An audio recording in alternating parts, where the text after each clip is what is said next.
It's been 100 days since Ekrem İmamoğlu, the mayor of Istanbul, was arrested. Now the state in Turkey says it is over corruption charges. But the opposition says it's just another crackdown by Recep Tayyip Erdogan over the opposition figures. Now protests gained momentum in Turkey. They're not stepping down. It's not about one person, people say. It's about the fear for the democracy in the country. This report explains more about the situation in Turkey.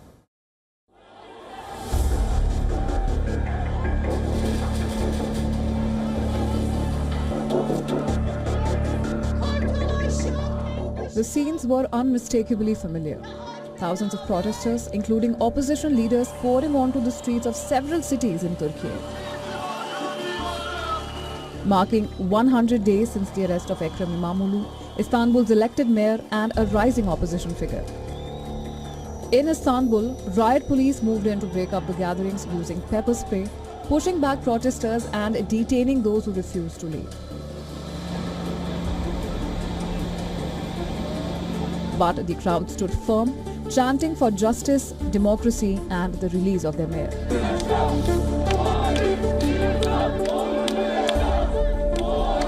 İmamoğlu, who led the main opposition party, the Republican People's Party or CHP, to historic wins in local elections, was detained on corruption charges, which he vehemently denies.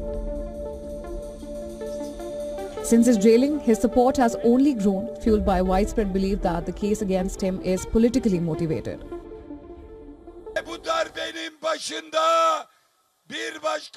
And at the forefront of this coup is a leader, a junta leader, the one who in the past was elected and empowered as the President of the Republic by the people, Recep Tayyip Erdogan, is no longer the President but the junta leader, the President.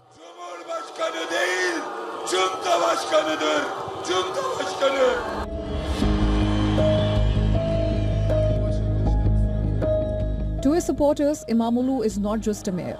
He is a symbol of hope, modernization and an alternative to 2 decades of AK party rule under President Erdogan.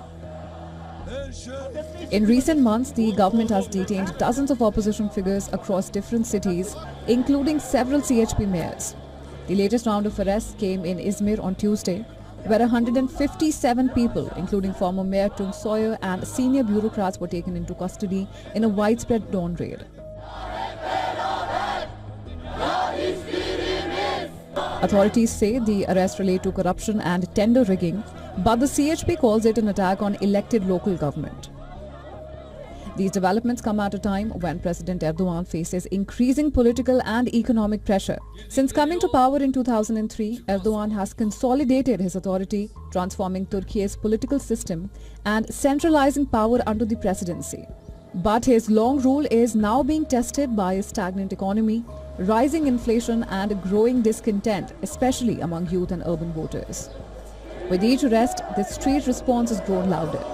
Protesters say that they are not just demonstrating for İmamoğlu or any single mayor, but against what they see as the erosion of the country's democratic foundation.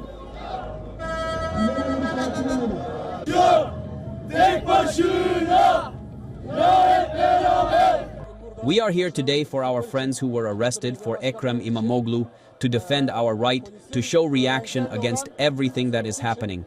I think our judiciary system has collapsed and I want my voice to be heard.